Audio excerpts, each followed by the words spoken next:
જી sir. Dahod જિલ્લામાં જે bike ચોરીની ઘટનાઓ હતી એમાં ખાસો થોડો વધારો થયો હતો એવું જણાવ્યું હતું. એ અન્વયે જિલ્લાના પોલીસ વડા ડૉક્ટર આદિત્ય ઝાલા સાહેબ દ્વારા અલગ અલગ ટીમો બનાવી બાઇક ચોરોની વોચમાં રહેવા અથવા આ ચોરેલું બાઇક કોઈ વેચવા માટે ફરે છે કેમ એ પ્રકારે પોતાના બાતમીદારોને સક્રિય કરી એક્ટિવ રહેવા માટે સૂચના આપવામાં આવેલ. જે અન્વયે એલસીબીના પીઆઈ શ્રી ગામેતી તથા તેમની ટીમ જ્યારે ફિલ્ડમાં હતી એ દરમિયાન તેઓને માહિતી મળી હતી કે નળવાઈ ગામની આસપાસ આ પ્રકારના બે શંકાસ્પદ ઇસમો છે જે બાઇક પોતાની વેચવા માટે ફરી રહ્યા છે.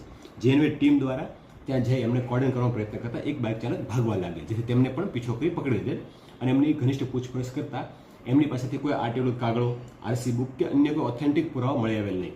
જેથી તેમની વિગતવાર ઊંડાણથી વિશેષ પૂછપરછ કરતા તેઓએ આ બાઇક ચોરી કરી લાવેલા હોવાનું અને આ જ પ્રકારની અન્ય 5 બાઇકો પણ ચોરી કરેલ હોવાનું કે જે મધ્યપ્રદેશના ચંદલાના જંગલ વિસ્તારમાં છુપાયેલું હોવાનું જણાવેલ છે.